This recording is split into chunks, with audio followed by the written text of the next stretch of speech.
And all praises be to the Most High, Ahaya Bahashim Yeshaya Wahuwa. And there's so many things I would like to say this evening, okay? But, of course, the food is hot. It's smelling good, so we're not going to take up too much time. So, and you know what? I'm going to stick to what I'm saying right now. So y'all don't have to worry about it. I'm not going to keep y'all too long so that we can deal with the festivities. A lot of brothers and sisters out there really don't know what PURIM is about. Really don't know. They really don't know. Why? We weren't taught. We weren't taught this Bible growing up. We wasn't taught this. We was taught just to praise Jesus, be blessed, shut up, and vote Democrat.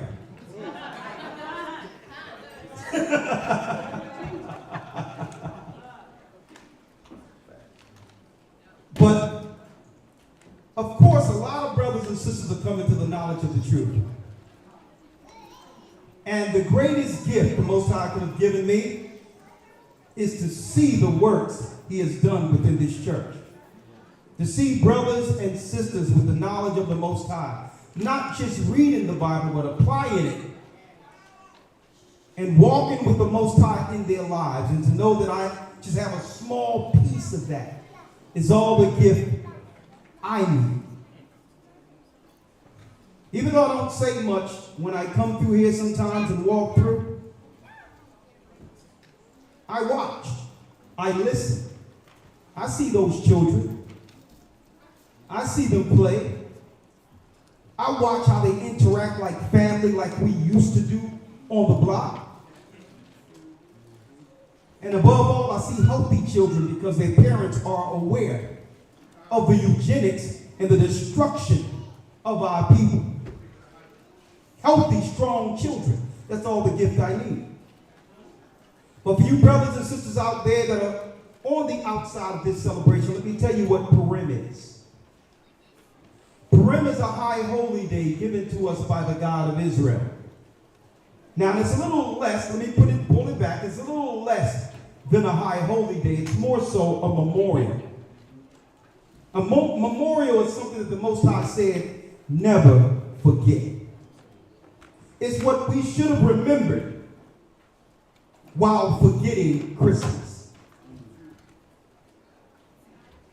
Because sometimes when we come to the knowledge of the truth, because the truth is so different than a lie, most people see those who actually follow the Bible as strange, weird.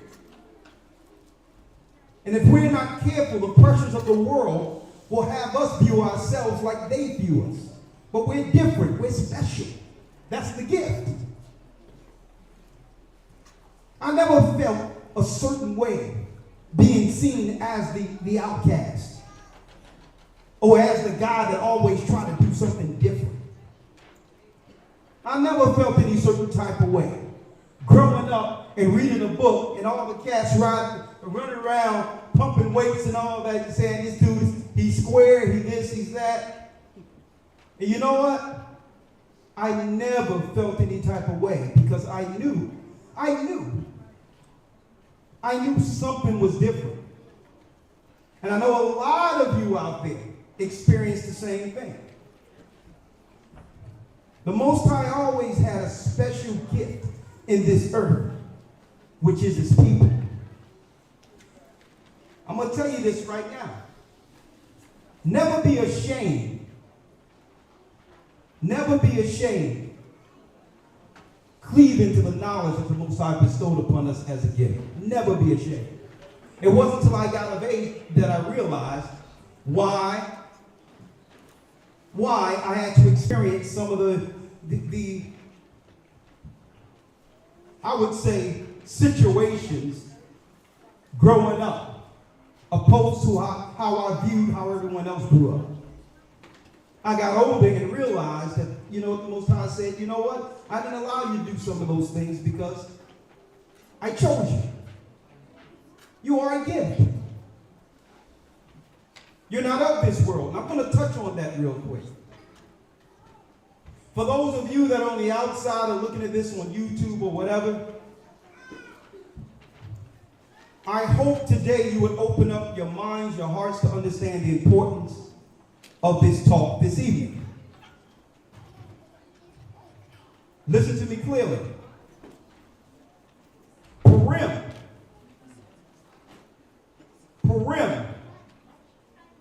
is a memorial that was given to our people.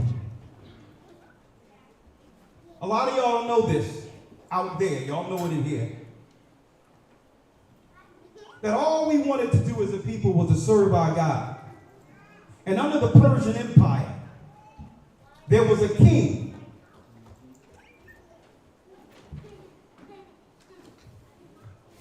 And there was a lot of politics going on during that time with the Israelites growing as a people. Now, when we talk about the Persians today, they would be the modern day Iranians. So our people didn't just start serving captivity. Okay? We served in ancient times, well before Rome, well before America. Now, all we wanted to do was serve our God and take care of our people. Now, I need y'all to think about this in modern day times so that you can relate to what we're going through today. Why this memorial is so important. The political and social landscape was similar back then as it is today. Outside of technology, brothers and sisters, people are still people. Scenarios are still the same. So you have to understand the importance of a day like this by understanding society. And why understanding this holy day or this memorial is so important to us. We were dealing in the provinces of Iran or Persia, separated from everyone else, just like we are in the ghetto. So there's no coincidence that we are always lumped up in certain areas, and every other people of their own nation usually are in close proximity to themselves. It's no different. But what happened here was there was a guy by the name of Haman the Agagite. Now, when you look at the research on Haman the Agagite, he was from the seed of Amalek, an Edomite. He was put in a high position based on his intellectual political prowess. Very intelligent man. But in order for him, as he saw fit in his mind, to be revered in his position, he was the one who would calculate any future risk to Persia. So we've seen our prophets Mordecai and others who refused to serve the gods of Persia or any other Gentile god. We got our own thing. We do our own barbecue our way. We put the sauce on it a certain way. Right? We don't eat ham. We don't eat shrimp, crab, none of that. Lobster. We have our own delicacy. We're not bothering anyone with it. But because we had our own fashion, Haman urged the king to take a look at how close we were based on our core belief in the God of Israel who gave the law to Moses. He says, listen, right now, it's them not serving our gods.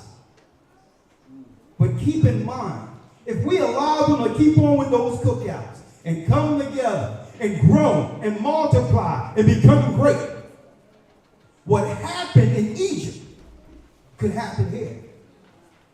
They can multiply, join a constituency, and become more than our people, and eventually they will overtake the government. Right? So a lot of y'all don't know this. So it was about population control. This was a political agenda to keep us from growing beyond control. Right? And this, I'm saying this tonight for those who are on YouTube and others who really don't know what this memorial is. And you can't tell me this wasn't our people in the Bible when you read it, because we're going through the same thing today. So what Haman did, and I'm sure I heard that the children and others have a play. I want to see that a little later. I'm not going to be here too long. What Haman did was say, well, listen, we need a political strategy here, where we need to be able to number how many people of this persuasion, being Jews, being Israelites. We need to number of how many people are in every province of this specific people. A census. See, they tell you answer the census so that the government can actually go into the treasury as the population grows to allocate finances for a particular area or community. We need to know how many people in the community so that we'll be able to understand the finances to better serve it. Similar to that. See, but it was against the law. The Most High even told the kings of Israel not to number the children of Israel. So obviously in the law, the Most High knew that the Gentiles would take what? The numbers of our people as some type of existential threat. So listen to what happened. Everything good? Haman said, let's number the children of Israel. And then we'll put out a bounty. We'll go in the treasury. We'll go in the treasury and pay mercenaries who can actually get rid of these people in number, in mass, in hopes that the rest of the population of us who survive, which is acquiesce and follow suit as one of the citizens of Persia. They were going to kill us, and there was a plan to destroy us in Persia. But guess what? Mordecai had some family by the name of Esther. Sister. And see, and this is why I hate absolutes and generalizations. When we look at the negative image of how they portray us and believe that all men are one way, and look at the negative image of how the world portray our sisters and think that they're all the same way. Not realizing those negative images were financed, were promoted, so that all of us would look less than compared to everyone else. When we are God's gift. We are the children of God. And sometimes we fall to those stereotypes. But this particular sister, innocent, pure, virtuous, she's walking through the palace, and you know how, our sisters, when they want to be seen, they can be seen. Okay? Yeah. She go walking through this palace. And the prince was like, man, who is that? Now, he already got political plans and all that to try to deal. But this woman, this Israelite woman was so beautiful, demure, humble. And you know the Most High did some nudging too. Who knows? You know how it is. The guy's looking this way, planning a strategy to do things to our people, and a glass falls away, and he turned around and, oh, Esther. that walking? Who's that? Anyway, one day Esther goes to the chamber. Esther goes to the chamber because he really wants to make this woman his wife, this Israelite woman. And of course, there was a gift. He says, you know, what can I do? I mean, what would you like? Yeah, in a nutshell, I want Haman's head and his son's head on spikes. I want them all gone. The Most High strategically put her in place to save the children of God. A system of the bloodline of the prophets, Prophet Mordecai, and through that saved our people in Iran. Now, how do we relate that to today? A lot of you don't know about this word, but it's a nasty word. It's called eugenics. EUGENICS. Eugenics. It's a scientific word. It's a clean word that would have us agree through science that some people aren't fit for the future. And that it's a government or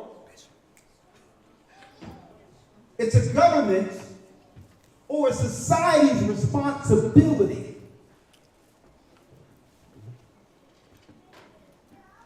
to rid its society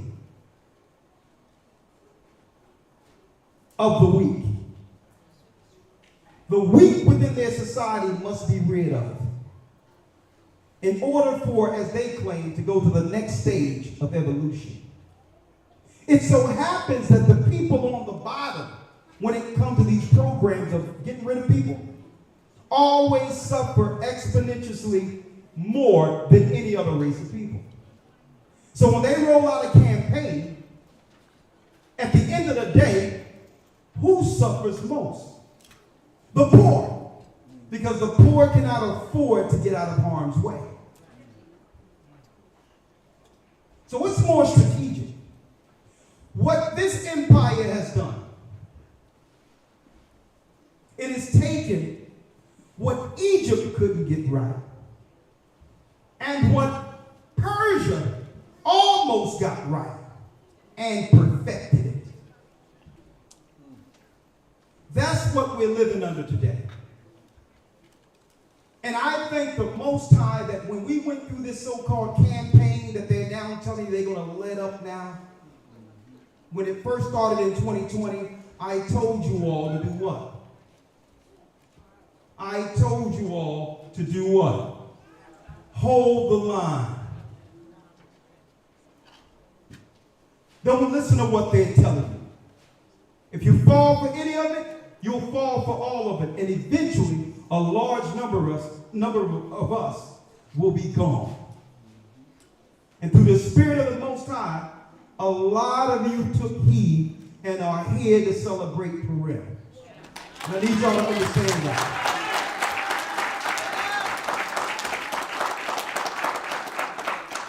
Now, I'm about to read the Bible real quick. It's going to be real quick, but I'm going to say this. Brothers and sisters, once Haman and the conspiracy to destroy our people was over, and there was no more threat to our people, what happened? The Most High said, remember this day as a memorial. The day that I saved my people. So a lot of people don't realize that sometimes when it's the hand of the Most High doing something, a lot of us are looking for supernatural, invisible intervention and not realizing when the Most High is working through people. That's a gift. Because to us, it was the Most High who put her in position to destroy that conspiracy against us. But politically, this story is still within the annals of our ever written in Iranian history. I need y'all to understand that. Okay? Let me break it down to you. To them, it was really a political merger. So they're looking at history as a political merger where the Jews in Israel made an alliance with the Iranians in their history. So you have to understand the political landscape and how they must write the stories that will more so trump up patriotism for their particular country. But the story still exists. The hand of God have always been with us. Have always been with us through every journey. Through every journey. From Egypt to America, the Most High God has been with us. And listen to me, folks. And I'm so glad that the Most High gave, and I'm going to talk about myself personally right now. I'm so glad the Most High gave me the truth. And I'm going to tell you why. If it wasn't for this understanding, growing up in North Philly, 5th and Lehigh, 2 years old, 15th and Diamond, the crack era, the drug era, seeing people, cousins and all that, shooting heroin after the war, and I'm sitting there on the steps. Growing up seeing what? Crack totally decimate all my friends and community. It was one time, folks, and y'all kids, y'all don't know what it is. I'm going to tell you, I'm sounding old right now. But let me tell you this. Yo, let me tell you. There was no such thing as gang wars and all that outside of those who was living that particular life. There was no gang wars that affected the block. If there was a gang war, they would meet somewhere in an alley or somewhere and they would handle their business, but it never affected the children. And let me tell you, and the way the blocks was, if y'all can remember this, if you mess with anyone on the block, the whole block fell on you. I'm talking about mothers hitting you, grandmothers throwing stuff. The whole block fell on you. If you came to a cookout, you had to fall in. And if a stranger came to a cookout, everyone is asking, who is he? And don't let no woman come up in the scene. Who is she? The blocks were like this, man. So I seen the love of our people, the community of our people, something that cannot be quantified or understood the same. A culture. But what I didn't understand was the drugs, the death, the hatred that we would have amongst each other. I never understood when I seen crack come through. I couldn't resolve this culture in this community just going to church. Because the church really couldn't quantify and give answers to why we are such good people, loving people. But Lord, why does it seem as if we were destined to live on the bottom? I could never understand it. I'm like, and as I got older, I started realizing this is someone's plan. And it's to a point where if I didn't get the knowledge out of this Bible, I don't know where I would have been. Because I couldn't understand all of this. It was confusing. Drugs, killing, molestations going on, people going against each other, the marriages, everything, and all of these people go to church.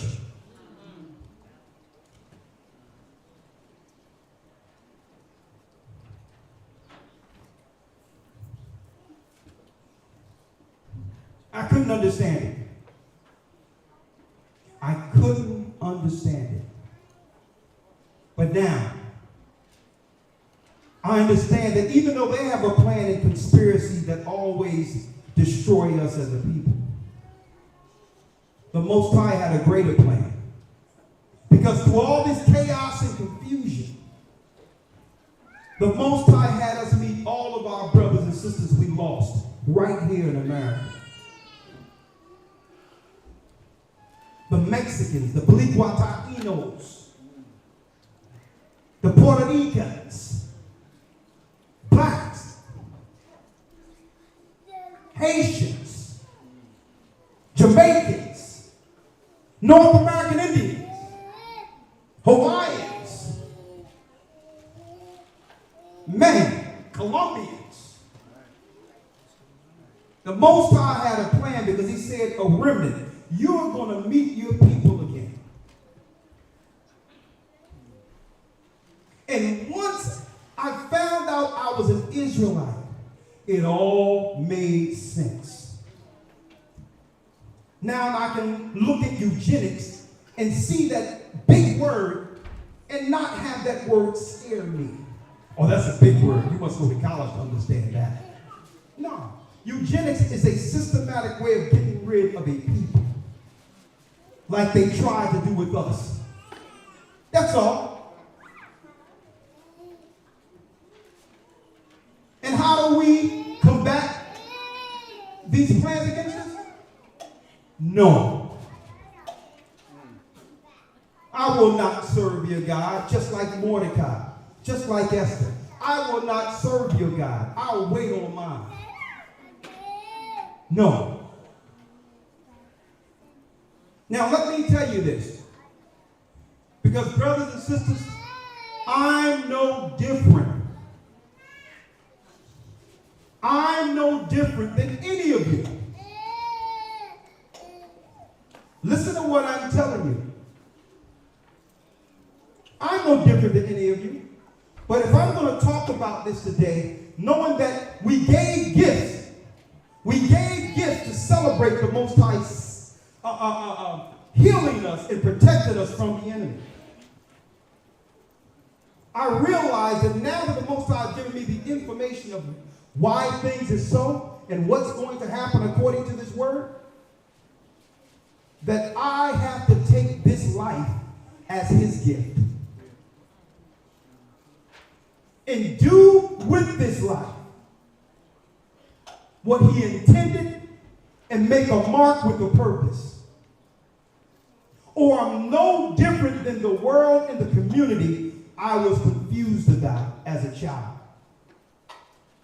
If I don't do anything with this knowledge, with this understanding, I'm no different than that heroin addict who was just on the side and I'm a kid looking at him and didn't know what was going on with him. I'm no different than the guy who took the crack and did whatever and just wasted his life away or whatever the case is. Listen to what I'm saying. Because the Most High gave us all those experiences and had us see some heinous, some horrible things growing up. Enough for every individual and myself to be thankful. Not thankful that it wasn't me. It could have been us. It very well could have been.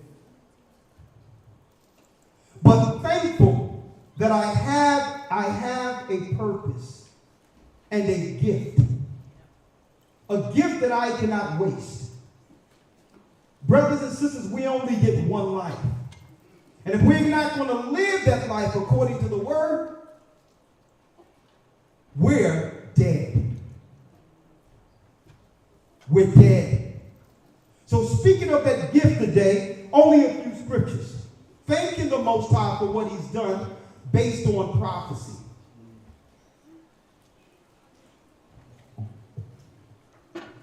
Elder Lawyer, I need you to now get the Valley of the Dry Bones, Revelation 11.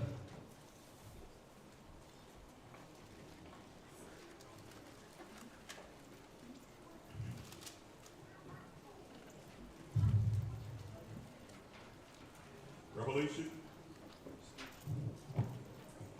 Revelation 11, verse 1. And there was given me a reed like unto a rod. You know what? Every time Elder be reading and he get a mic, I believe that they have tinkered his mic like better than mine. Right? But now, it's been years. You notice sometimes in the midst of me teaching, I would say, oh, let's switch mics.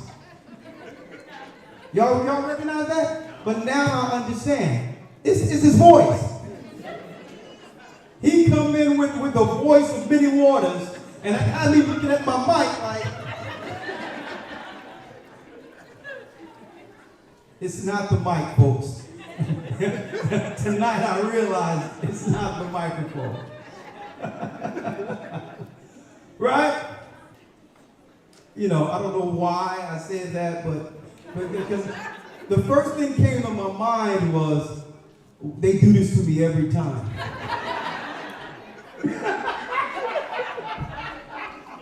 Man, it's that voice. It's that voice. All right, let's go, Lloyd. Yes, sir. And there was given me, this is Revelation 11, verse 1. And there was given me a reed like unto a rod, and the angel stood, saying, Rise, and measure the temple of God. Measure the temple of God. So this is what we can't see while we're in these neighborhoods, going through what we're going through, growing, and then looking back and feeling like, well, woe is me. My family wasn't a certain type of way. I didn't get what these other people got. I didn't do this and I didn't. And the Most High said, what?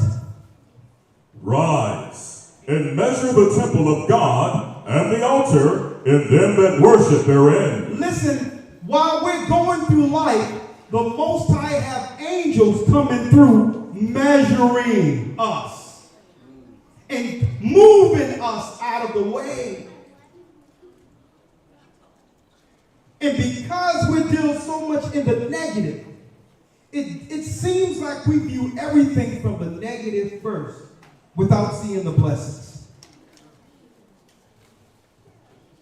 We will measure. He says, you go measure in the earth. I'm going to show you what a gift we are to the Most High. Now, even the Hebrew is written from what? Right to left. Right to left. Y'all in Hebrew Bible Academy, y'all should know that. Let me turn off this beast mode real quick. Hold that for me. Yes, sir.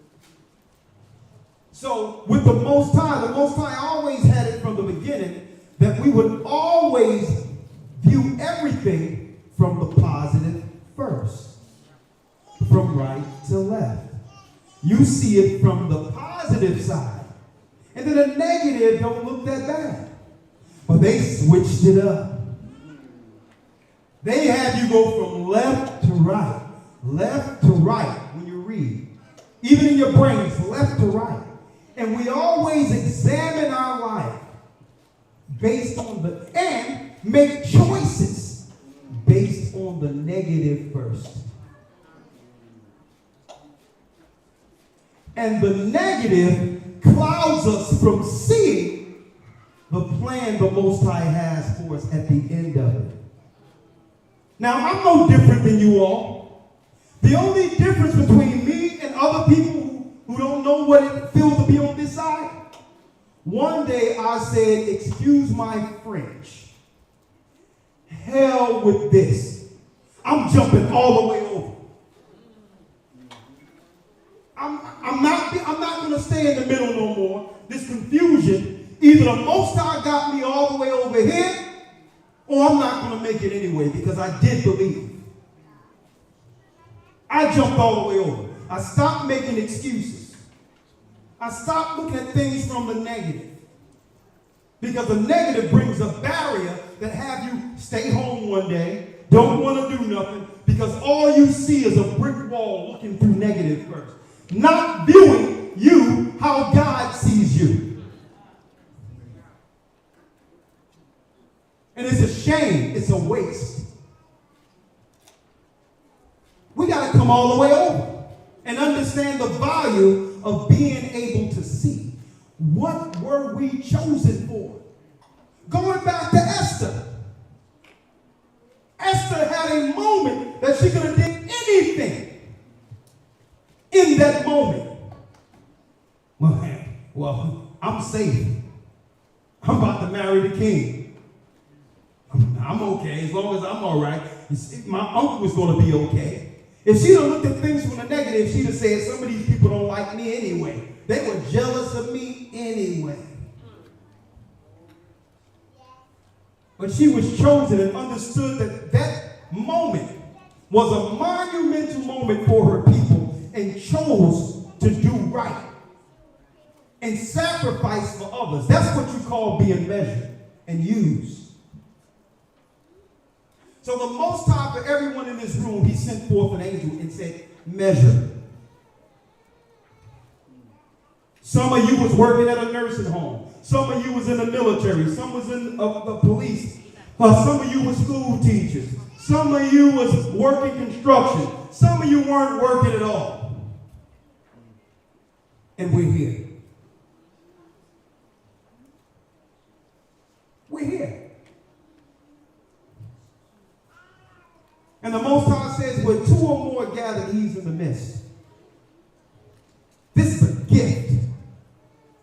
It's not what I'm going to get from you all or others in giving gifts, because that's where the giving gifts really come from. The gift on the 25th day and all this other stuff is between Hanukkah and Purim. And you notice how the devil does this. He usually have a pagan day in close proximity to what? Purim, Passover. Instead of Passover, we're thinking about Easter. Instead of Purim, we're thinking about Valentine's Day. You're giving in the same spirit of giving, but leaving the Most High, leaving God out, with no history to why you're actually celebrating.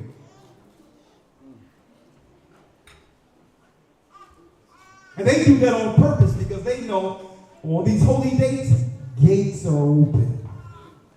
Angels come through. They're measuring, they're seeing, they're watching.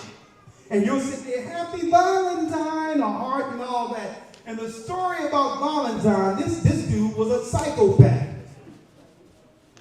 He was an Edomite running around, falling in love with other men's wives, stealing hearts. He was running around just, okay, listen, all these single women out here, nah, I want his wife.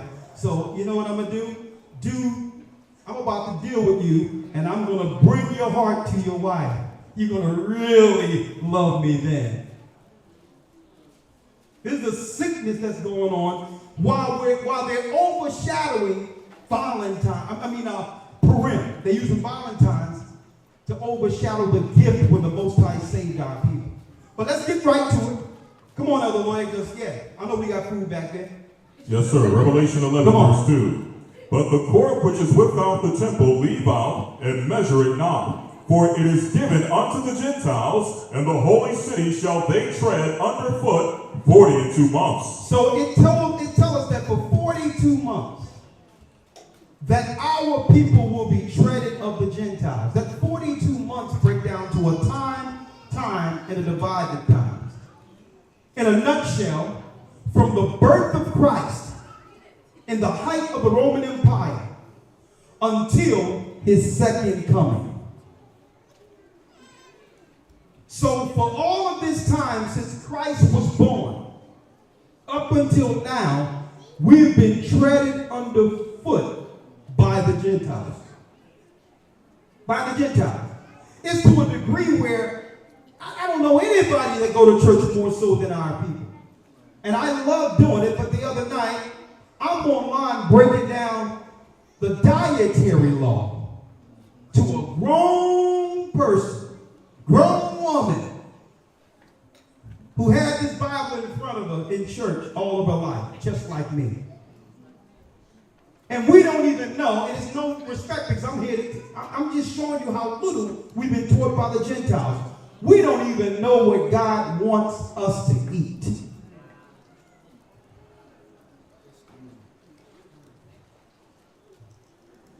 And you know what? I told AC elders, I said, you know what I said? I said, yo, take that clip and put it up by itself.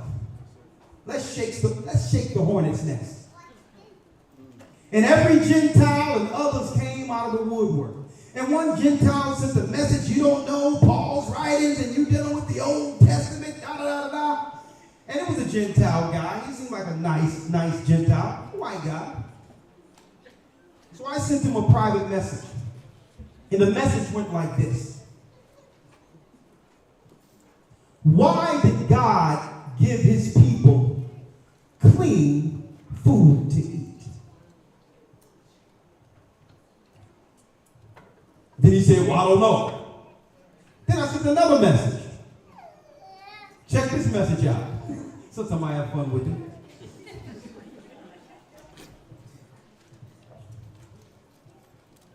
Why would God have a holy people eat unclean food? And how does eating unclean food benefits God's people? I left it out there. And you know what? I've yet to receive an answer. Because why? They weren't taught to learn the Bible and see the Bible logically. If it was meant for us to eat unclean food, the Most High would have said it's okay. So this is why the angel said, the angel was sent to measure the temple, God's people. And he says, leave the Gentiles on the outer courts. Don't measure them. Don't measure them. Because it takes the Israelites to get the Gentiles together. And we've been working backward. We've been going to the Gentile for answers, understanding, education. We've been going to the Gentile to learn about a God they don't serve. And this is why the Most High sent the angel and said, you go to these people. They know what it is to suffer like they did in Egypt. They know what it is to suffer like what they went through in Persia. They know how to live in life and death-defying scenarios. Go and measure these people. Give them understanding. Let them know I didn't forget them. Read. Verse 3.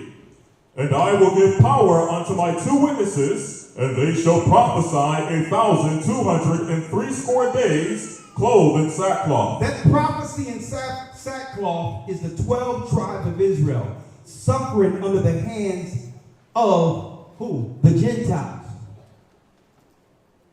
The 2 witnesses is Judah and Israel. 1,260 days. Now, how are they prophesying? You see their conditions, on crack, separated families, you name it, dying in the streets, on drugs. And it says, well, how are they prophesying? Well, the Bible is saying this would be the condition of those people who sinned against God. That's a prophecy. But no one is measuring these people according to prophecy. They're looking at their conditions and say, well, I guess that's how just black people are. Not realizing our condition is a prophecy in of itself. In sackcloth. Now think about that sackcloth. That sackcloth was what? When someone dies, usually you put on black, which represents sackcloth, and you mourn the dead. So it will be us in our society mourning the death of who we once were. The children of Israel. The children of God. Our existence is mourning the death of our people who died in 70 AD. Judah, Benjamin, and Levi, when the Romans came against us. And then when you look over, even before that, 721 BC, when the kingdom was split, when the North American Indians came here, Gad, the Balique Taino Indians, the Mexicans, the Puerto Ricans, all of them over here almost over thousands of years before they would meet us here.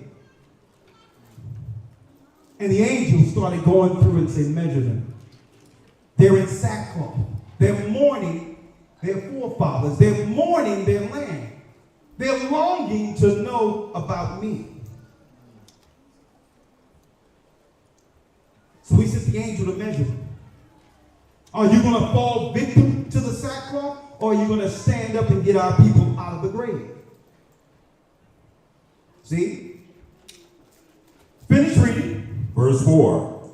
These are the 2 olive trees and the 2 candlesticks standing before the God of the earth. Come on. And if any man will hurt them, fire proceedeth out of their mouth and devoureth their enemies. And that's what's coming. That's the power that our people will have when they come against us. Fire proceeds out of their mouth. Read. And if any man will hurt them, he must in this manner be killed. Come on. These have power to spontaneous combustion.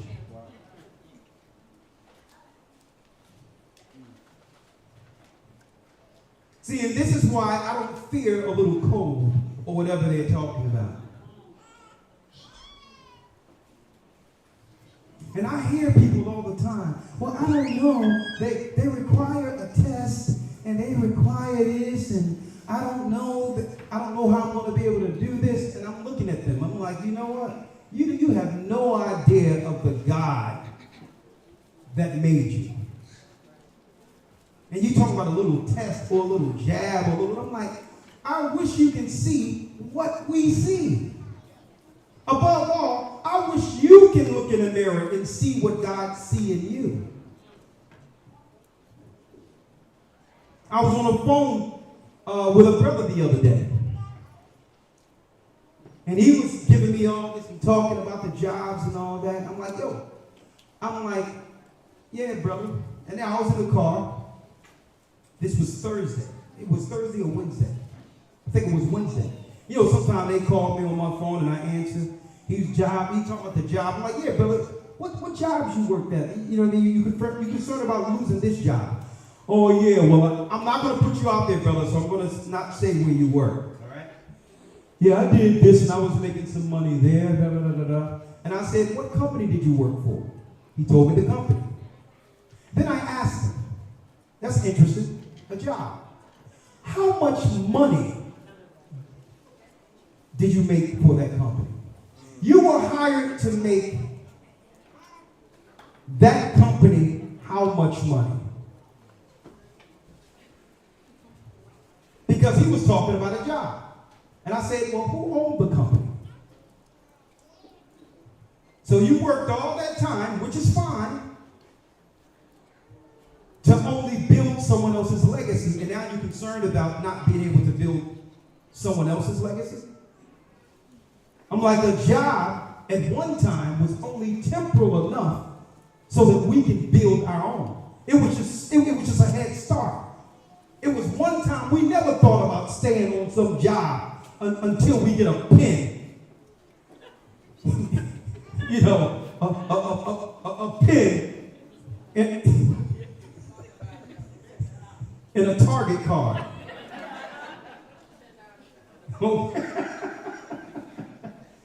And thank you for your service. I'm like, I need you to really think about that, brother. Because you're talking about sacrificing the rest of your life for a job, and you had jobs before. And you're talking to me right now, and you okay. Right? So when we're met with an obstacle, no is an alternative. If it means compromising our bloodline, compromising our bloodstreams, compromising who we are as a people. And I thought I would say that because why? A lot of people are making choices strictly on jobs, when the Most High already have a job for you. And when you step into who you are, He's going to make it clear on how to make some little money. We can't let the money rule us. We can't do that. We can't do that. And I have a lot of other stories, but I'm going to share them this Tuesday. Some Wednesday, some tomorrow, and some on the academy, because, you know, I have a few more stories, but I'm going to share it with y'all. But go on. Verse 6. These have power to shut heaven, that it rain not in the day of their prophecy. Come on. And have power over waters to turn them to blood, and to smite the earth with all plagues, as often as they will. Come on. And when they shall have finished their testimony, the beast that ascendeth out of the bottomless pit shall make war against them. Now let's go back to the dead bodies. Yes, sir. Verse 8. And their dead bodies shall lie in the street of the great city, which spiritually is called Sodom and Egypt. Which is spiritually called Sodom and Egypt. Why Sodom? Because it's a country that would promote homosexual lifestyles. And it's also a country that would have the same laws in place which enslaved our forefathers, the Israelites. So this is why our communities were all jacked and all that. And I'm going to tell you this, brothers and sisters, and this is why Christ gave us the spirit of forgiveness. We have to stop blaming our circumstance and our families on our current state. We got to stop thinking negative. It's from like right to left. Your father and mother gave you life. You're strong and healthy enough to make good decisions for yourself. Yeah. So keep in mind, if someone did something to you growing up, forgive them. So that you can forgive yourself and become who the Most High made you.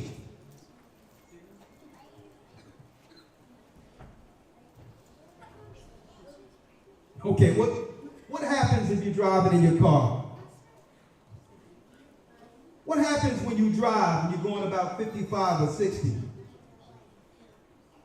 And all of a sudden you decide to drive looking back.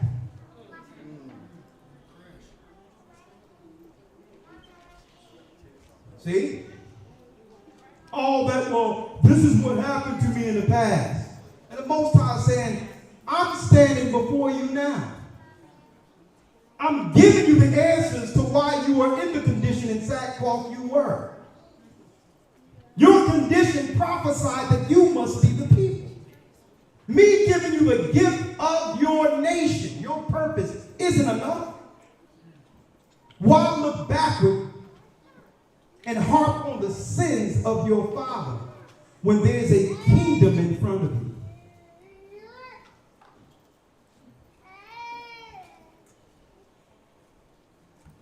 Understand, all of our parents weren't the best, but you know what? They did the best they could under circumstances where I'm going to tell you, since we came here, the deck was stacked against us. And they didn't feel sorry for themselves. So that's why I want to talk about PURIM being the gift. How we have to be grateful for what the Most High has blessed us. Because it doesn't, some people, it doesn't matter how much they're blessed. They'll always find something to be sad or upset about. And that's wrong. That's ungrateful. It's ungrateful.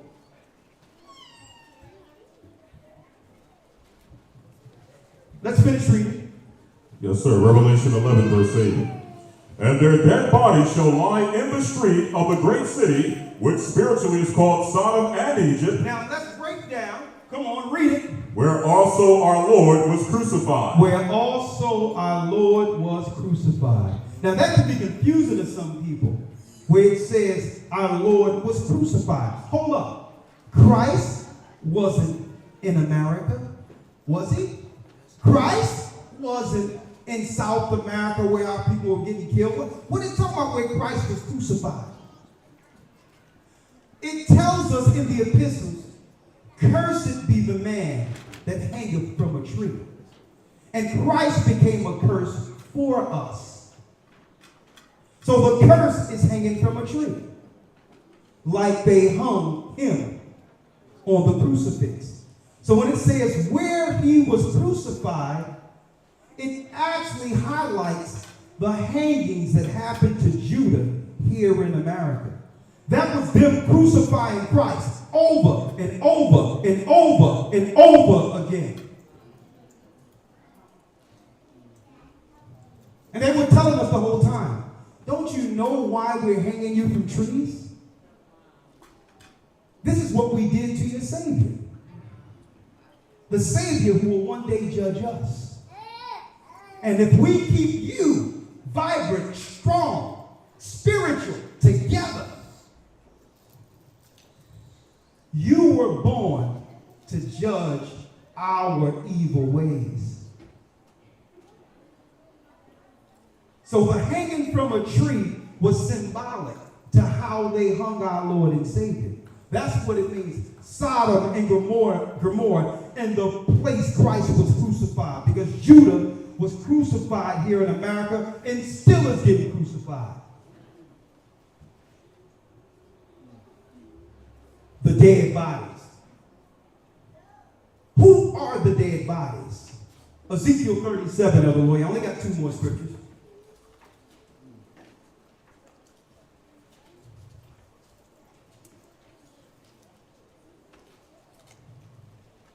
Let's read it. Ezekiel 37. Let's start at 1. Yes, sir. Verse 1. The hand of the Lord was upon me and carried me out in the spirit of the Lord and set me down in the midst of the valley which was full of bones. He says the angel set him down in the midst of a valley full of bones. Now check out this valley, folks. Read. Verse 2. And caused me to pass by them round about, and behold, there were very many in the open valley, and lo, they were very dry. They were very dry. It's like the Most High dropping a prophet down at 7th and Lehigh, 3rd and Allegheny, Kensington. The valley of the dry bones.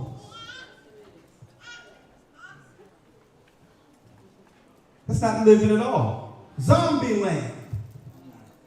He's dropping an angel down in Chicago and seeing Judah with guns, blowing their own brother's heads, brains out. Wow. This is not living. This is not living. And to let you know that the powers that be are no different than Egypt today. $30 million is what they are actually given so that they can open up an institute in those same areas to enable drug use. Talking about, well, the drug dealers, the drug users need clean needles. 30 million going towards crack pipes. $30 million. Tell me they don't think that we're dead already. With all that money and what they can do to actually help a generation of children, their answer is to what? To enable the zombie mentality. Then they try to reel back politically. Oh no, it's not about crack pipes. And then they ask the woman, so what is it? Well, when you look exactly into the legislation there, it's glass stems. It's not officially a crack pipe if you put crack in it. But in the legislation, it's glass stems. That's how little they think of us. This is the valley of the dry bones it's speaking about. Now, I know that these facilities are using, let me tell you, they're using this story so that we can look this way when it comes to those buildings. But it's really a Trojan horse.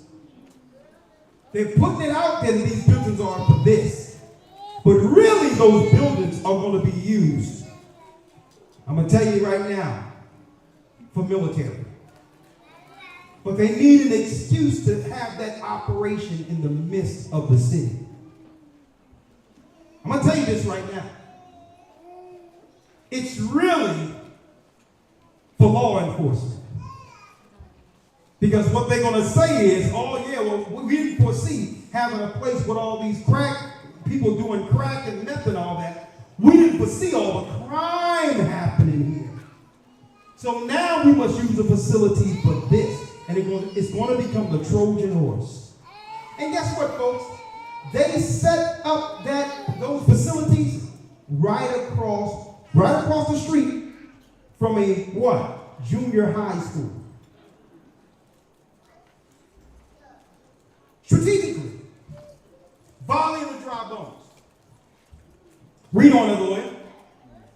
Verse 4. Again he said unto me, prophesy upon these bones, and say unto them, O ye dry bones, hear the word of the Lord. So he told teachers to go out there and step out there and prophesy to them and say, you know what? It's time for us to reassume our true purpose as God's people. Prophesy to them. Let them know the error of their ways and the judgment that comes for their actions. Let them know that if they decide to stay dead after I've warned them, there will be a judgment because no one gets away. Now let's see in Revelations who are those so-called, let's see who those so-called dead bodies are that was in the street for all those years. In the book of Ezekiel. Elder Lawyer, let's go straight down and see what are those dry bones. Yes, sir. Verse 11. Then he said unto me, Son of man, these bones are the whole house of Israel. Read that again. Then said he unto me, Son of man, these bones are the whole house of Israel. These bones are the whole house of Israel. Folks, don't y'all know that this is one of the last speeches Malcolm X gave before they killed him?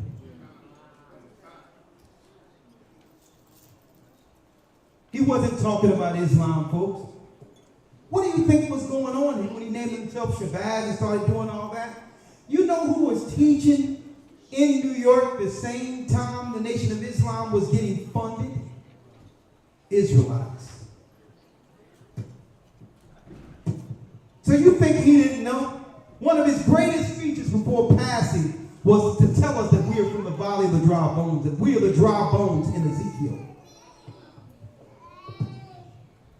Can these bones live? Live? Absolutely. I'm looking at it.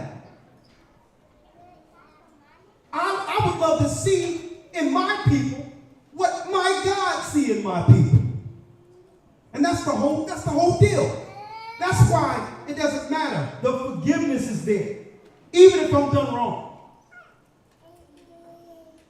That's why I care. That's why we do this. Because every other nation on the outside of us don't believe. They don't believe, folks. They don't believe that we can achieve above the status they have placed us under. So we have to believe, I have to believe that we're the gift, the Most High gifted this earth. That we're more than what the Gentiles claim we are. And this is why the angel asked Ezekiel, can these bones live? And Ezekiel said, only you know, Lord. Only you know. Only you know. Man, if only each individual can see what the Most High God sees in them. And how much the Most High God and Christ love you and chose you. If you can understand what I'm saying right now in this word, and you can read this Bible and see it in its proper narrative, you are chosen. Understand what this is. Because many were blinded. Even Christ said many were blinded. Christ would speak straight out to the people, and no one, only a few in the crowd, even though he'd have multitudes listening. Only a few in the crowd would walk behind him and say, man, hold up. Did you say this? Is it clear? You must be that. Because even though everyone here, even though their ears are working, their spiritual ears are closed. And it says right here, so if you're listening, and here's another point to this. If you're listening and understand, you are now accountable to what you're hearing. You can't just hear this and go back as one of the dead bodies. See? You can't do it.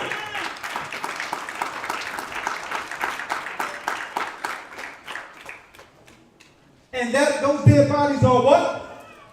Then said he unto me, Son of man, these bones are the whole house of Israel. The whole house of Israel. Read. Behold, they say, our bones are dried, and our hope is lost. We are cut off for our parts. And our people saying our hope is lost. There's no way we'll be able to get out of this condition. Look at our condition. Read. Verse 12. Therefore prophesy and say unto them, Thus saith the Lord God. And the Most High says, speak to them anyway. Go on. Behold, O my people, I will open your graves. I will open your graves. And cause you to come up out of your graves. And cause you to come out of your graves. Read. And bring you into the land of Israel. And bring you into the land of Israel. See?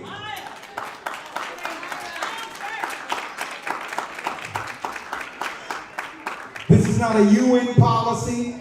This is not a world war that would happen in the Middle East or across the street or in Europe that would lead to the UN and others coming together and restoring us politically under a Roman imperialistic government. No.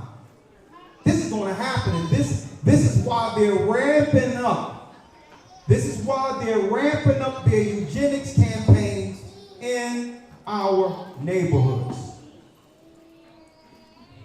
Now, since we know we are the gift that the Most High has made in this earth, those who have sighed and cried, a mark have been set upon the righteous, like it speaks of in the book of Ezekiel, 9th chapter.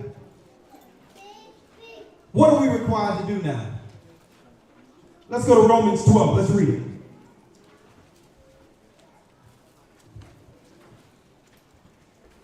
Romans 12. 1 and 2.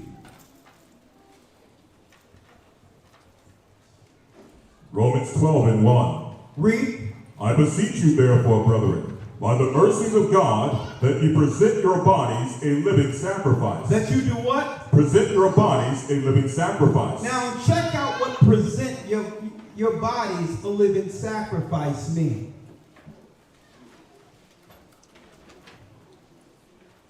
Now that seems like a serious task.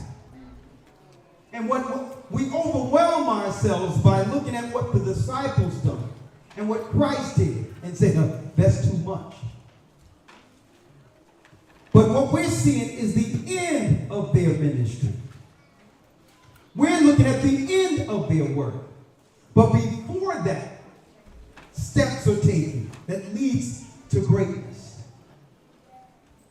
That's us looking within ourselves, examining ourselves, ignoring the good parts, because we know where we're doing right at, and focus on building, listen, the deficient. Too long, or as a people, because no one wants their swords to be shown, we always present what we're proud of. And there's nothing wrong with that. But if we're going to examine ourselves, we have to, what? Humble ourselves and not look at the good parts. Just look at where we know we're deficient or falling short. And say, you know what? I'm going to start working on that. I already got these things together. I'm not even going to mention these things. I'm good here. No one has to know it. I can write it down with all the things that I know I need to improve within myself. and start working on the deficiencies and saying, you know what? This is not what I just owe myself. This is a price I have to pay, understanding the price that was paid for me. Christ. Understand that. At least I can do is look at my deficiencies and begin to fix those. And yes, it's a sacrifice because why? You have to give something up to work on that. It's a trade-off. And it says what? Read it again. Romans 12:1. I beseech you therefore, brethren, by the mercies of God, that you present your bodies a living sacrifice. A living sacrifice. Now, a lot of you was like, yeah, the good stuff. We should talk about the good stuff and not the deficiencies, right? You have to realize it's talking about dead bodies being resurrected. Right? Now, when you go into a hospital, unconscious, right? And they're rushing you in the hospital. What are the areas the doctors are focusing on? The heart is beating fine. They're focusing in on what? They're focusing in on the area that's killing you. You don't have no doctor come into and say, yeah, okay, his heart is good. Okay, his legs moving. Yeah, it's good. Okay, all right. Okay, nothing to see here.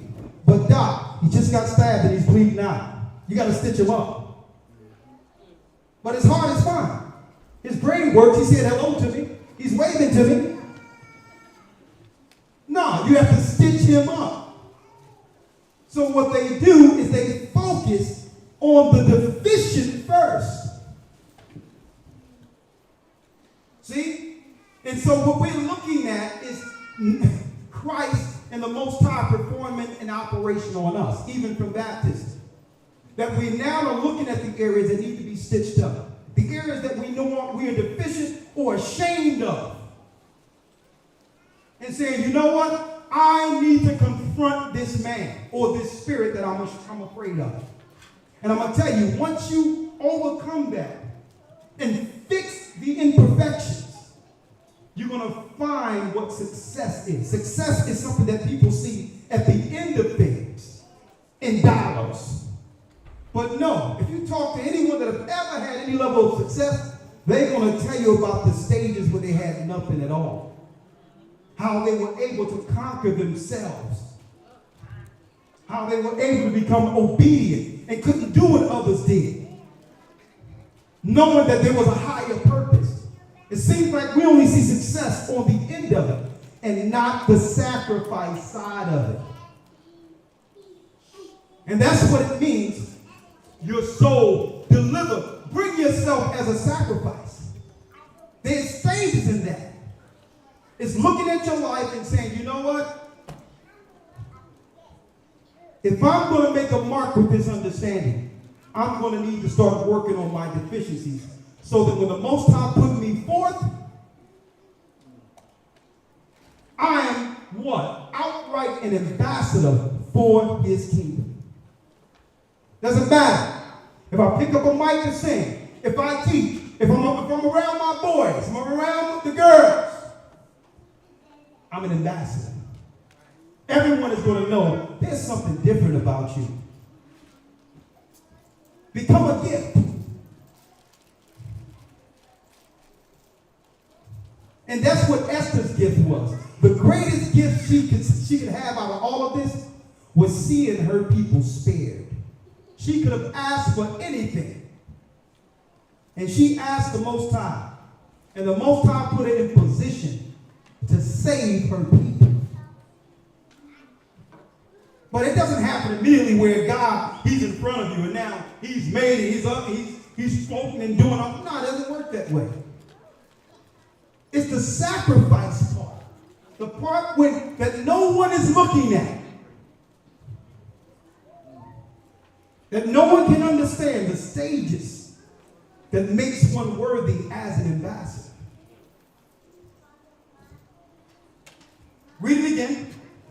Romans 12:1.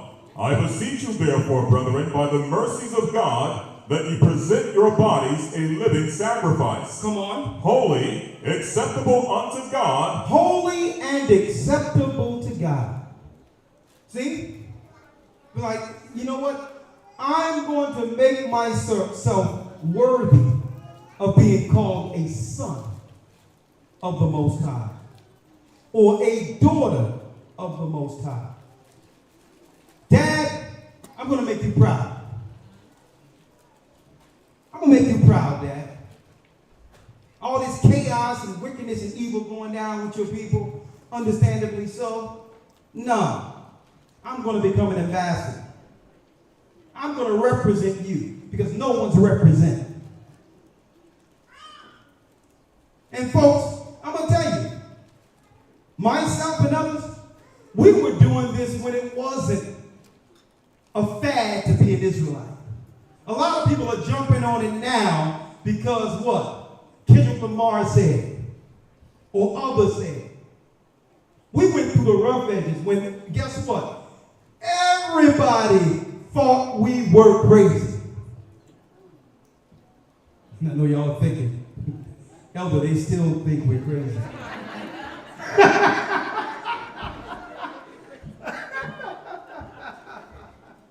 Right?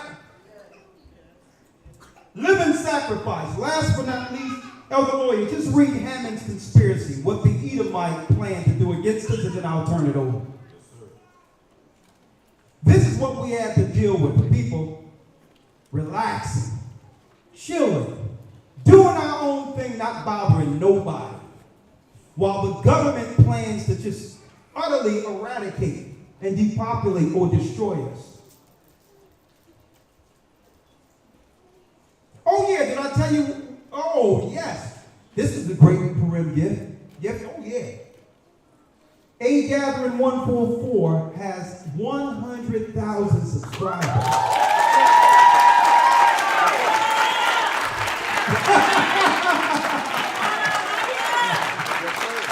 Right?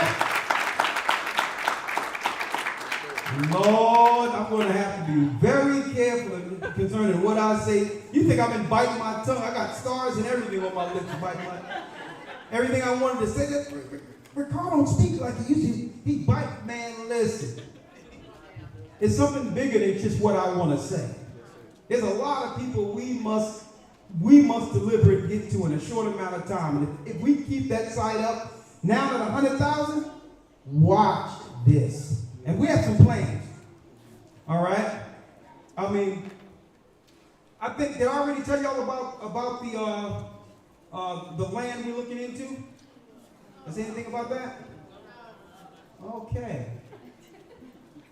All right. I'll tell you what, it's going to be good. I guess we'll talk about that when the camera's off. You know what I mean? Because, you know, when they all break down, everybody and their cousin, jabbed up and everything is going to be coming in. I'm like, yeah, with all white with a meaty wrap sideways. I'm like, listen, I think we seen you on an IUIC video. Oh, no, Elder, we were GOCC all the way. But I'll talk.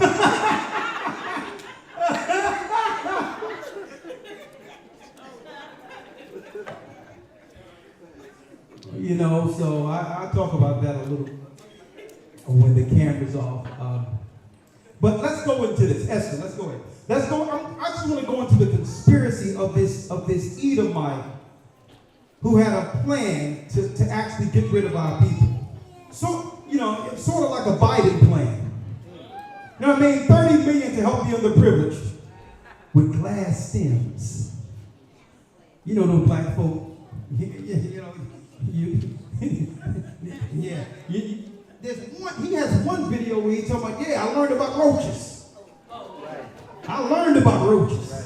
I mean, it's good that he can relate to us, right? You know? I'm like, but I'm going to show you his daddy right here, Haman, the Amalekite, Biden's daddy. All right, ready? Let's go.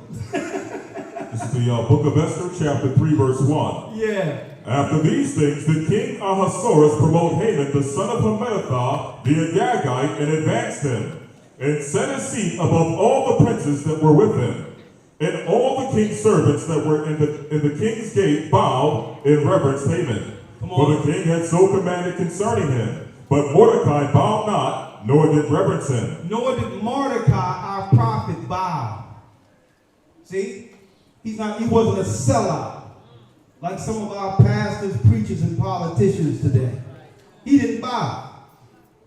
Read. Verse 3. Then the king's servants which were with him, or which were in the king's gate, said unto Malachi, Why transgressest thou the king's commandment?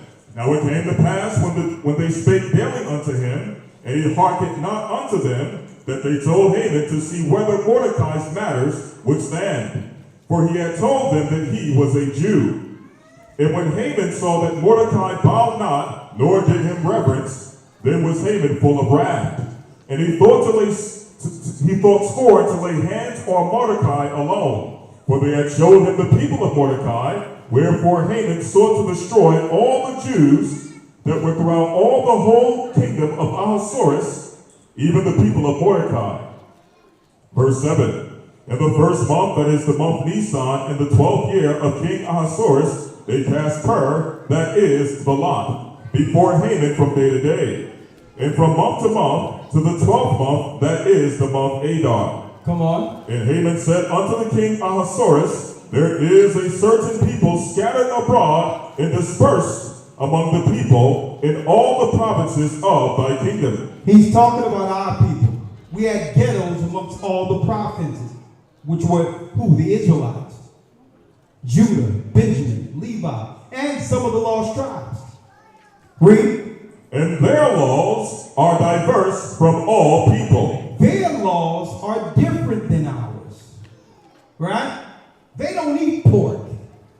They don't eat shrimp, crabs, lobster. They don't eat the dirt. They don't eat what eats the trash out of the earth. See, and guess what? And y'all don't realize it. When you say that you don't like certain delicacy, you're just saying that you don't like it. You don't tell people because God said it, or even if you say, well, yeah, I'm an Israelite, I don't eat these foods. We see it one way. The Gentiles, or the people who are eating other things, they see it differently. You know what they hear when we say, well, we don't eat pork? You know what they hear? He thinks he's better than us. She thinks she's better than us. That's what they think. Even though we're not stopping them from eating what they want to eat. But automatically, because let me tell you, it's something comes with the people who they're not used to having a standard. Holds a standard. It's different. They're not used to us standing on morals or laurels. So it's shocking to them. And the immediate thing they'll ask is, are you Muslim? When Muslims eat camelback, I don't eat camelback, okay? And Muslims, you can eat anything out of the sea, but just because you say you don't eat pork, our people, the world is so deluded and programmed. I'm talking about people who believe in the Bible. Automatically, they revert to you must be a Muslim. Or you think you're better than us. God told us what clean and unclean foods are for. Clean foods means that it's for clean people. Unclean foods are for unclean people. Period. You can't bless and pray over something and make what God said is unclean, clean. Let's read. Verse 8. And Haman said unto the king Ahasuerus, There is a certain people scattered abroad and dispersed among the people in all the provinces of thy kingdom. Come on. And their laws are diverse from all people. Their laws are different than our laws. Right? Now listen, I don't have no problem with the Constitution's laws that are in place that does what? That parallels and highlight the laws that are within the Bible. So there are laws in the land that are righteous laws strictly from the Word of God. Thou shalt not kill. Thou shalt not steal. That's why when you do something wrong, you get thrown in jail. I don't have no problem with the constitutional freedoms that protects our right of religion. The right to serve our living God. But what they're not telling you out there is, what? You don't really have a right to believe anything outside of the religions we have given you. See? You have a right of religion, right to religion, but you must choose from one of these. Well, that's not a right at all. Because none of these religions is anything like worshiping the God of Israel and following this Bible in spirit and in truth. So here it is. This guy right here is telling the king and others, these people have different laws than us.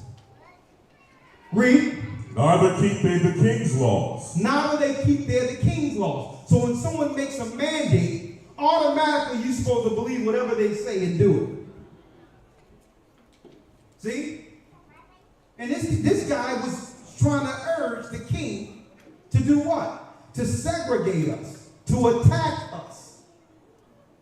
Only for worshiping freely like we used to with no issue within the kingdom at all. Read. Verse 9.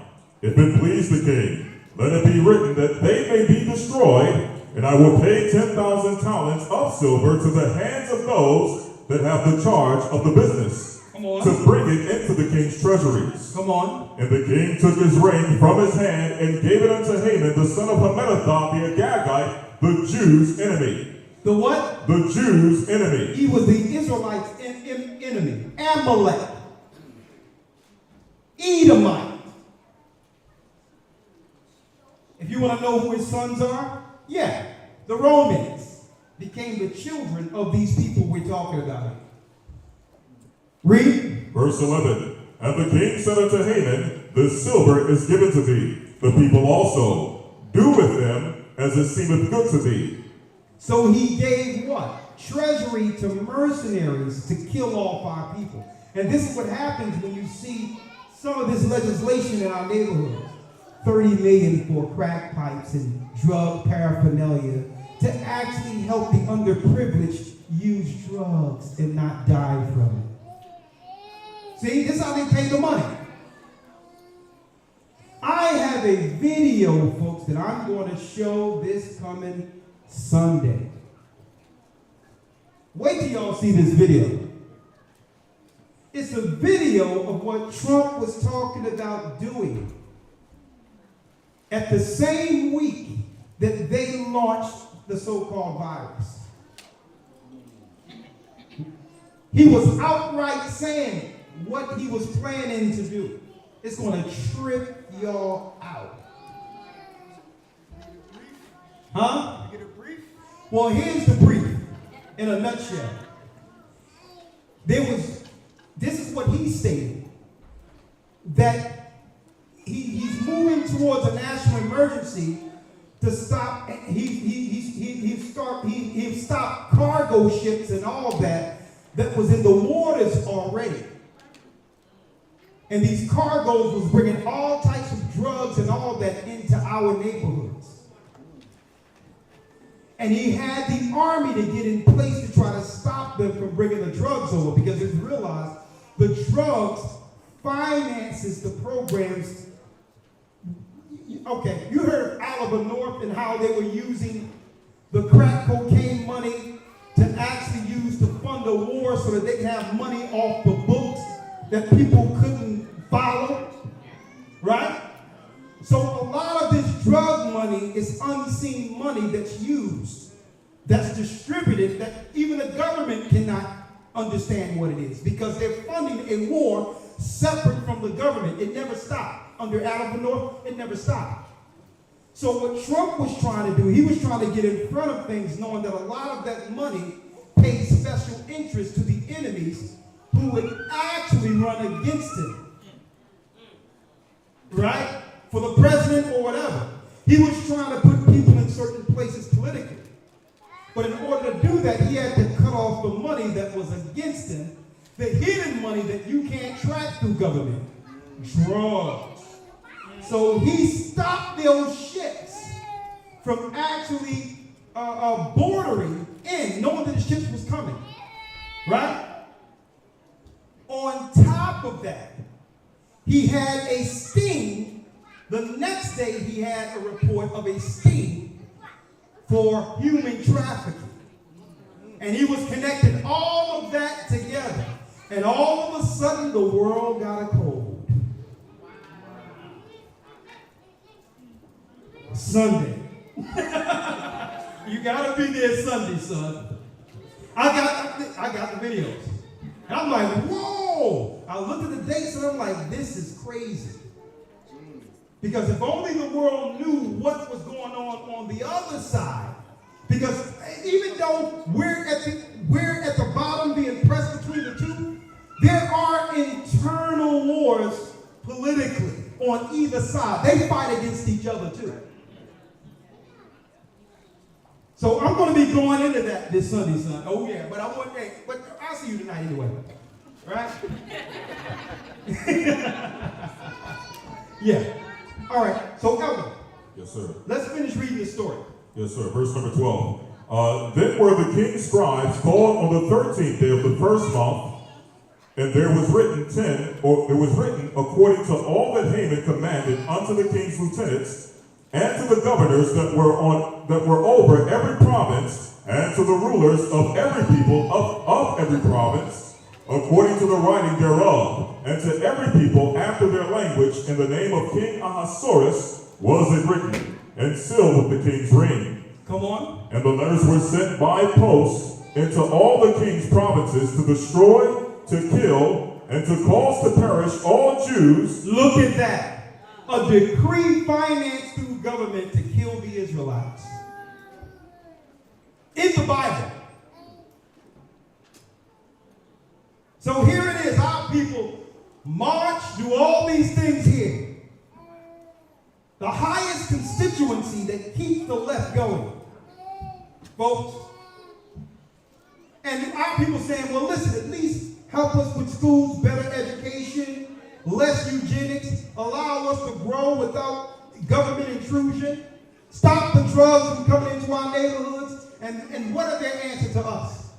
Well, we're trying to help the underprivileged minorities.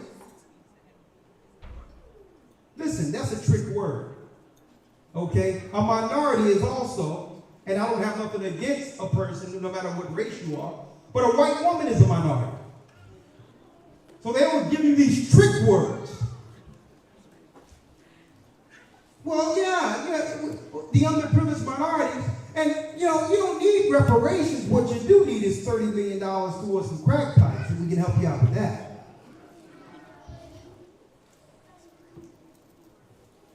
Same thing here, folks, where they're funding the degradation and destruction of our people. Read. And the letters were sent by post into all the king's provinces to destroy, to kill, and to cause to perish all Jews, both young and old, little children and women in one day. Little children and women. Well, let's start with the elderly. Okay, now is it safe for us to do those between the ages of 35 and 18?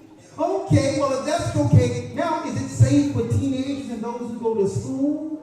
Oh yeah, we're going to roll it out and make sure that even the children can get it. See? If you don't know the Bible, if you don't know history, you're doomed to repeat it. You don't know a takedown when you see it because you don't know that they've always tried to take down the children of Israel. God's people. Read. even upon the 13th day of the 12th month, which is the month Adar, and to take the spoil of them for prey. The copy of the writing for a commandment to be given into every province was published unto all people. And it was given to what? All the areas that our people resided amongst. Like certain areas, like today. Let me tell you, we go into different parts of Pennsylvania, it seems like they're having a party where there was never any mandates at all. But go into Philadelphia. Go into the cities of New York. Go into Harlem. Go into North Philadelphia. Go into Chicago. And you know what you'll find out? You will find out that these were the targeted areas from the beginning. And you can only realize that if you read what we're reading right here. Okay, did y'all know that part of the finance of GOCC 91 spelled backward finances included the 30 million? That's really an initiative off the back of the virus? That in the legislation, to help us through the virus, that 30 million would go towards crack paraphernalia so that they don't share the virus one amongst each other, crack pipes.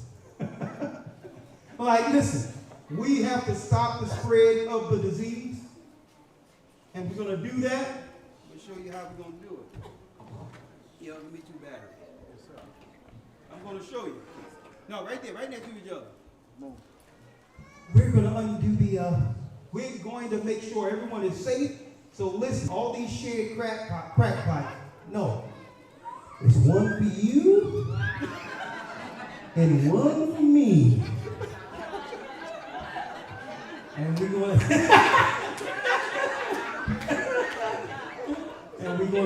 we're going to do this thing right, 6 feet apart, safe, brand new, no black smoke on mine. What about yours?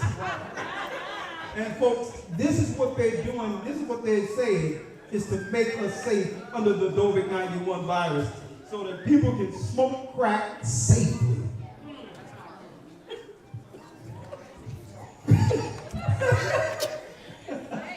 Now, hold on. Is that wild? Is that not an insult? They can only sell this to us, folks.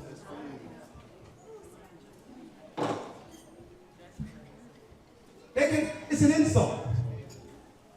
But if you don't know about PURIM, you don't realize they've always done stuff like this. They will claim they have no money to help us and help our circumstances, but they can always find money to hurt us. Same thing back here. We're under a rendition. Where we are has been targeted from the beginning of this campaign. Read on. Verse 15. The post went out, being hastened by the king's commandment, and the decree was given in Shushan the palace, and the king and Haman sat down to drink, but the city of Shushan was perplexed. The city was perplexed. What, we just going to kill these people who did nothing to us? Mordecai just refused to serve you and bow to you and bow to your God, and you're going to kill his family? Kill all the people? There's nothing new under the sun, folks. And I'm going to spell the word for you again. EUGENICS. Every man and woman and child need to look up eugenics. Eugenics. Bill Gates' father was a high eugenicist. High eugenicist.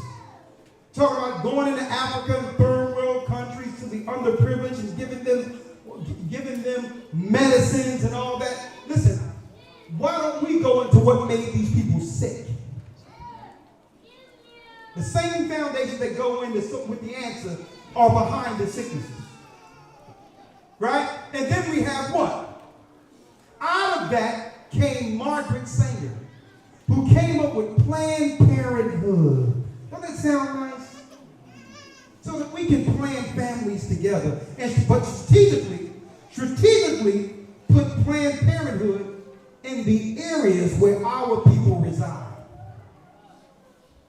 It's all strategic. Last but not least, last scripture. Let's go to Esther when she told the king exactly what she wanted. Haman conspired to kill us all politically. Folks, and like I said, this is not just the Bible. This history is written till this day at the same time period in Iran. In Iran, under their records, this particular instance happened.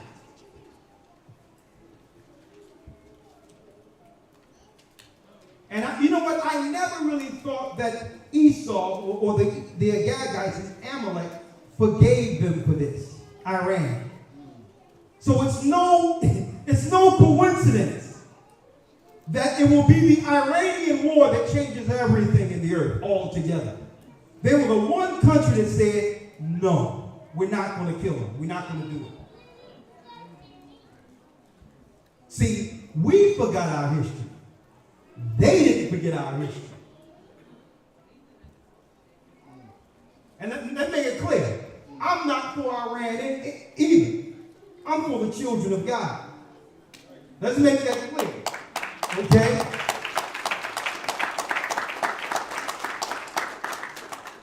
But on the political landscape, Iran was supposed to, under the Persian Empire, get rid of all of our people in the province. And it was a sister that stepped in, married the king, and did what? Decreed that he go out. He says, I'll give you anything for the gift, a wedding gift. And she says, you know what? This is what I want. I want that guy and all of his people out of here. Out of here where? In the spirit world. That's where. Okay? I want them to adorn that light. What light? Don't worry about it. They'll see it. We need their heads. Okay? This is what's going down here. So this sister, and listen, she came with it. And you know, she was like, listen, this is what you want to be down with me? This is what it's going to take. All right? Save my people. Get rid of these losers here. Let's read it. The book of Esther, chapter 7, verse 1. Come on. So the king and Haman came to banquet with Esther the queen. And the king said again unto Esther on the second day at the banquet of wine, what is thy petition, Queen Esther? And it shall be granted thee. What is your petition? And what is thy request? And which shall be performed? And it shall be performed even to the half of the kingdom. Okay. Verse 3, then Esther the queen answered and said, I have found favor in thy sight, O king. And if it please thee, let my life be given thee at my petition, and my people at my request. For we are sold, I and my people, to be destroyed. She says they're planning to kill our people. Help my people. An unselfish request. Read. For we are sold, I and my people, to be destroyed, to be slain, and to perish. Come on. But if we had been sold for bondmen and bondwomen, I had held my tongue, although the enemy could not countervail the king's damage. Come on. Then the king Ahasuerus answered and said unto Esther the queen, who is he, and where is he that durst presume in his heart to do so? Come on. And Esther said, the adversary and enemy is this wicked Haman. Is this wicked Haman, the Edomite. Read. Then Haman was afraid before the king and the queen. And the king, arising from the banquet of wine in his wrath, went into the palace garden. Can you imagine that? Haman sitting at the table at meat at a festival. And he's sitting there laughing, knowing what the decree is. And she's right there saying, yeah, that wicked man right there, I want him and his people done. And you know what? That's something else. Because I don't know, what was that series with Littlefinger? Game of Thrones. That's where they got it from. When they was just talking at the table, and eventually it was Littlefinger that they was going to destroy. They got it from this story right here. He's at the festival, don't even know that she's working to actually get rid of him. You know, Littlefinger, yeah, he definitely got the spirit of Amalek, if you ever seen the Game of Thrones. He's always lurking and conspiring and instigating and putting things together, only to see his plans unfold. And guess what? Usually when it happens, he's in another country somewhere where total chaos has totally came into fruition.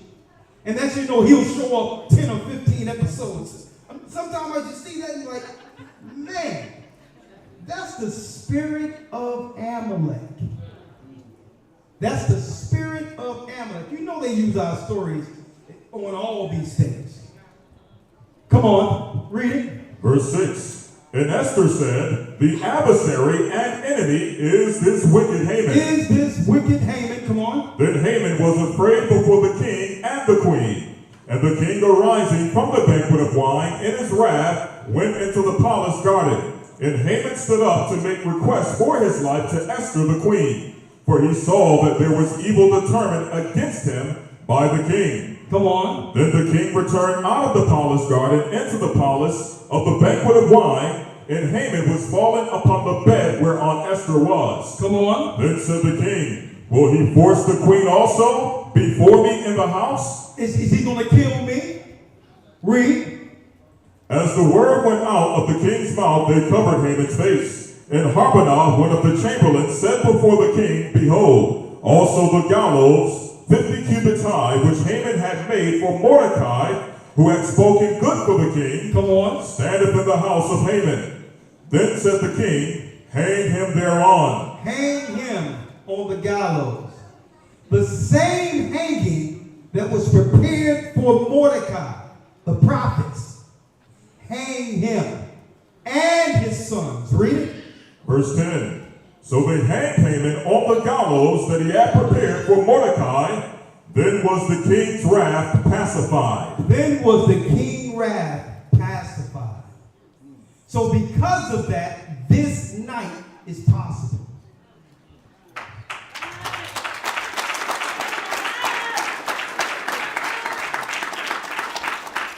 Go straight to where the Most High told us to make this is a memorial.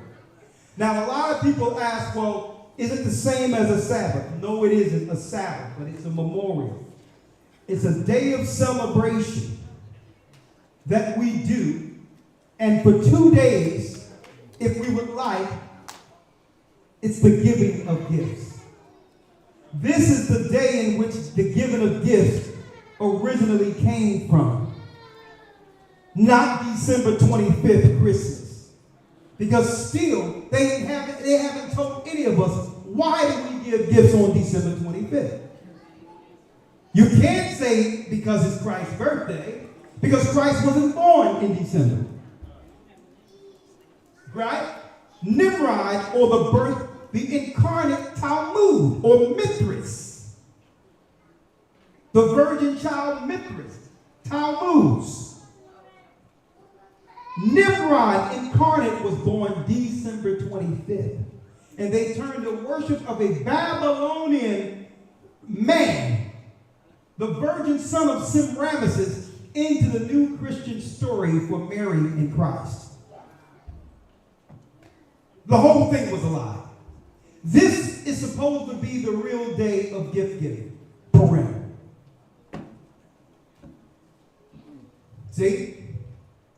Read. Esther 9 and 15. For the Jews that were in Shushan gathered themselves together on the 14th day of the month Adar, and slew 300 men at Shushan, but on the prey they laid not their hand. Come on. But the other Jews that were in the king's provinces gathered themselves together, and stood for their lives, and had rest from their enemies, and slew up their foes, 70 and 5,000. But they laid not their hands on the prey. On the 30th day, or the 13th day of the month Adar, on the 14th day, and on the 14th day of the same rested day, and made it a day of feasting and gladness. But the Jews that were at Shushan assembled together on the 13th day thereof, and on the 14th day, and on the 15th day of the same, they rested, and made it a day of feasting and gladness. Come on. Therefore the Jews of the villages that dwelt in the unwalled towns made the 14th day of the month Adar a day of gladness and feasting, and a good day, and a sending of portions one to another. And sending of portions one to another. Gift giving. This is the origin of gift giving. See, but they don't want our people to celebrate gift giving according to this, because this is a political story that can relate to what our people are experiencing right now. Just imagine that. Every PURIM, our families get together and celebrate this story when the Edomites was using a census to count us and paying mercenaries to get rid of us. And we celebrate each year and tell our children about this story. And we give gifts and let them know we're not just giving you gifts because we love you and you are our child and we want to make sure you getting something when the other people are getting something. These useless reasons we do it here. You're giving tradition, value, history to a people. And you're giving them the insight to how the world powers view them. So now they grow up understanding this history and know that when certain things are being funded against them, they can warn people and say, you know what? This legislation they're pushing isn't for us. This legislation is no different than the silver that was given from Haman to mercenaries to destroy us.